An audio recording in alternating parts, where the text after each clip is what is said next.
divertido canal do YouTube! Então hoje a gente vai falar de um tema bem interessante. Então, como definir a autenticidade e a autoria de uma obra de arte. A gente vai falar aqui sobretudo de pintura e um pouco de escultura, mas isso pode funcionar para várias outras obras, adaptando um pouquinho, como a gente vai ver.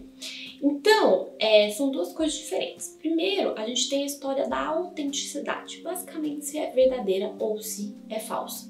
Isso pode ser para obra de qualquer período, porque ao contrário do que muita gente pensa, existe um grande mercado da arte, não só de obras contemporâneas, de artistas que estão vivos, né, e estão aí produzindo e vendendo. Existe um grande mercado de obras de artistas já mortos, e isso a gente pode pegar desde obras muito antigas, então tipo da antiguidade mesmo, ou seja, sei lá, de antes de Cristo.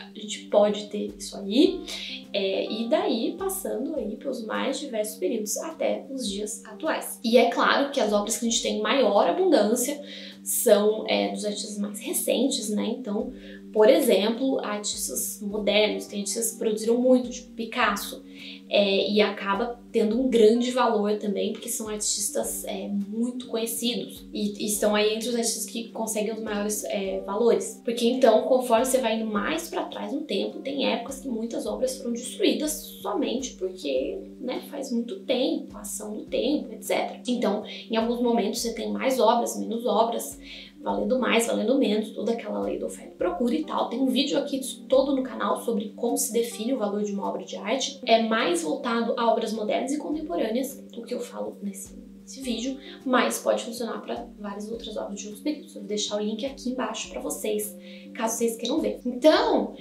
a gente pode estar falando aí de uma obra da antiguidade, de uma, sei lá, uma estátua de Vênus antiga, feita no século IV.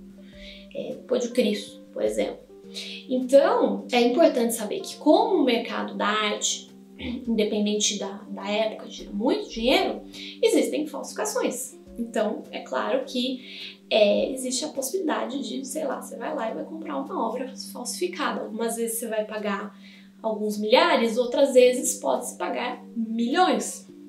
Então, é claro que existem obras falsificadas, falsificações melhores ou piores.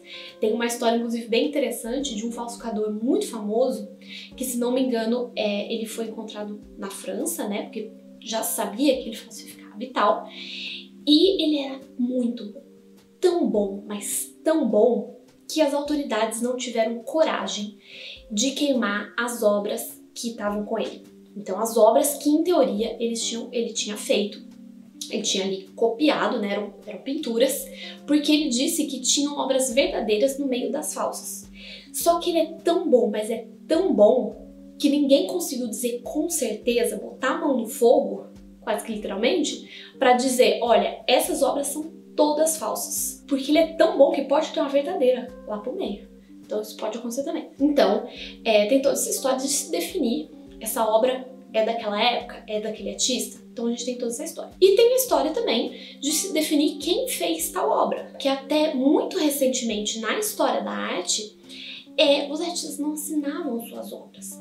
Então tem alguns casos na Antiguidade, na Idade Média, mas se começa a assinar com mais frequência durante a Renascença. E muitas obras renascentistas não são assinadas, como por exemplo as do Leonardo da Vinci. Tem todo um certo número de controvérsias. Então, o famosíssimo Salvator Mundi, que foi vendido, foi um recorde aí no valor de obra mais cara vendida, que foi vendida recentemente. E alguns especialistas dizem que não, é um Leonardo da Vinci. Outros falam, não, é de algum aprendiz, de algum assistente, não é do Da Vinci mesmo. Então tem toda uma série de controvérsias, né, que pode influir e muito no preço de uma obra. Porque ser um Da Vinci ou não faz toda a diferença. Então foi vendida como sendo um Da Vinci original, mas daqui a um tempo isso pode mudar. Novos estudos aí podem mudar isso. E como se faz então para avaliar tudo isso? Então, basicamente, para você saber, vamos dizer, se é um Da Vinci de verdade ou não é,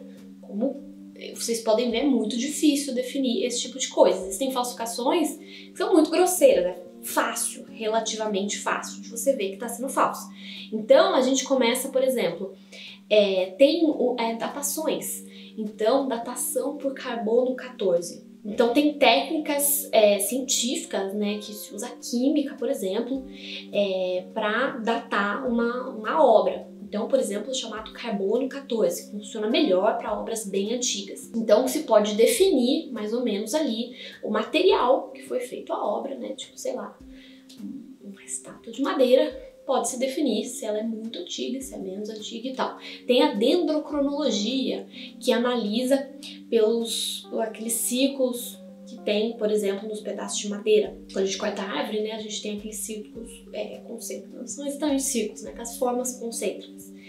Então isso pode ser ajudado para definir. Então tem um monte de técnicas científicas, então o historiador da arte vai contar aí com o apoio de cientistas para definir essas coisas. Então, às vezes, no caso de uma obra, é simplesmente, não, esse material que foi feito é muito recente, não dá para ser daquele período que estão dizendo que é. No caso da pintura, por exemplo, a gente tem os pigmentos.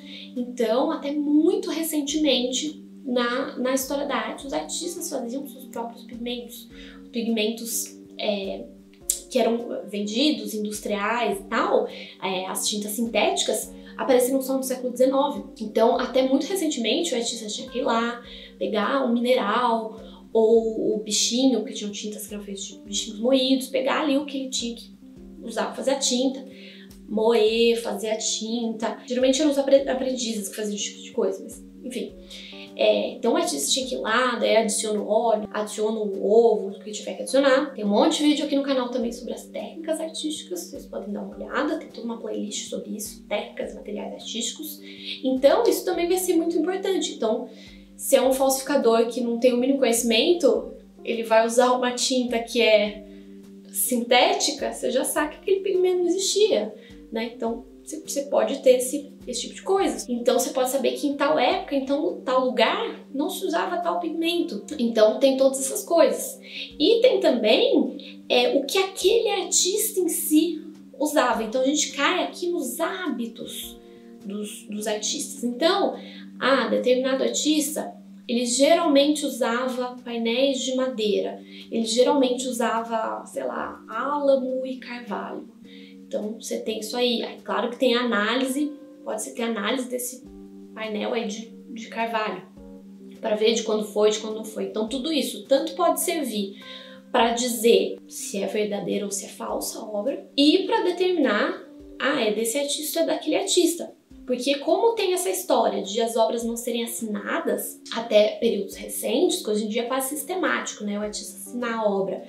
No caso de uma pintura, por exemplo, alguns outros tipos de obras não são assinados, mas enfim, é difícil às vezes você identificar. Então, os historiadores da arte têm alguns artistas que eles não sabem nenhum nome. Então, por exemplo, o Maître de la Flemaille, o mestre da Flemaille, que é um artista então aí do século XV, da dita renascença do norte, de Flandres. Então, fala-se mestre da Flemaille, Maître de la Flemaille, porque não se sabe quem fez as obras, tem obras importantes ali, que é um artista que não sabe o nome. Então os historiadores da arte agrupam essas obras considerando uma série de critérios, alguns dos que eu já falei aqui. Então, que material usa, como usa esse material, esse artista usava mais essa tinta do que aquela, esse artista usava essa tinta dessa maneira, daquela maneira, enfim. Então agrupa-se essas obras, e daí a gente vai ter também os critérios estilísticos, porque aqui a gente falou de materiais, mas a gente também tem a maneira do artista criar aquela obra. Então no caso da pintura, por exemplo, a composição, como o artista colocou as determinadas figuras, a cena ali, como ele montou aquela cena. Então, por exemplo, a maior parte das pinturas dessa época da Renascença no Norte, dos primitivos flamencos que a gente fala, a maior parte das cenas eram vistas de baixo para cima. E tem um artista, que é o Roger van der Weyden, que faz o contrário. Então, por exemplo, uma característica aí dele. Só um exemplo de como se podem ver essas coisas, né? Esse tipo de características. Pode-se ver o colorido, então, que tipo de cores esse artista usa geralmente? Cores mais fortes, cores mais fracas? Que tipo de suporte ele usa? Então ele usa madeira, ele usa tela, que até um ponto não existia tela, não existia pintura a óleo. Depois vai se usar. Então não faria sentido, por exemplo, uma tinta acrílica, que foi criada recentemente, no século XX. Claro que uma obra do século XVII não vai ser feita com tinta acrílica. Então tem todos esses critérios estilísticos ligados a hábitos do artista. E a gente tem também, né, a chamada mão do artista. Então, por exemplo, um manuscrito que eu falei recentemente aqui no canal, o Les Très Riches de Duc Berry, então as muito ricas obras do Duc Berry, que é um manuscrito iluminado. Acredita-se que pelo menos 15 pessoas tenham trabalhado nesse manuscrito. Então tem 15 mãos diferentes nesse manuscrito. Então, pelo traço da pessoa, né, pela pincelada. E isso vale também, por exemplo, para a escultura. Então, a maneira como o artista usa o cinzel, a maneira como o artista usa esse ou aquele instrumento, para a escultura, na ourivesaria, enfim, diversos tipos de arte, funcionam essas coisas. Então, os materiais, os hábitos do artista, essa mão do artista, né, essa maneira única daquele artista trabalhar, que é como se fosse a escrita, né, a assinatura, a caligrafia. Cada um tem a sua. A gente às vezes reconhece, sei lá, a caligrafia da sua mãe. Às vezes você reconhece, você fala, ah não, essa é a letra da minha mãe. Ah não, essa é a minha letra, essa é a letra da minha irmã. Então, é a mesma coisa, como se reconhecesse a letra do artista, só que nos mais diversos suportes. Então tudo isso é usado também para ver, então, esse artista fez isso, aquele artista fez aquilo, essa obra é verdadeira, essa obra é falsa. Mas como eu disse, isso tudo é muito complicado, né? São vários critérios que você coloca junto e agrupa, e você não consegue, às vezes, ter 100% certeza. Inclusive, é engraçado que tem um livro que eu já li sobre esse tema e que fala especificamente de imóveis. Então eles falam, cuidado, quanto mais documento apresentarem para aquela obra, que aquela obra é verdadeira, né? Então, por exemplo, uma mesa ali do século XVII, século XVIII.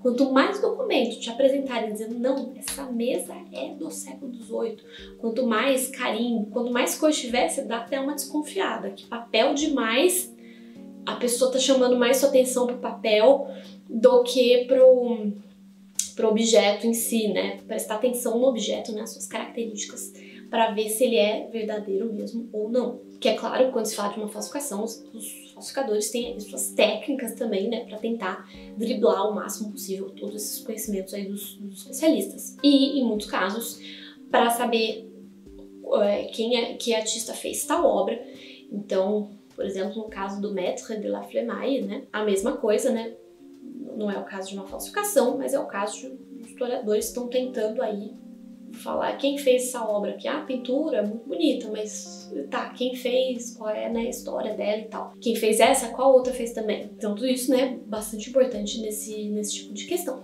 Então é isso, espero que vocês tenham gostado desse vídeo. Se tiverem outros temas sobre os quais vocês gostariam que eu falasse, deixa aí nos comentários. Então é isso, beijinhos e até a próxima!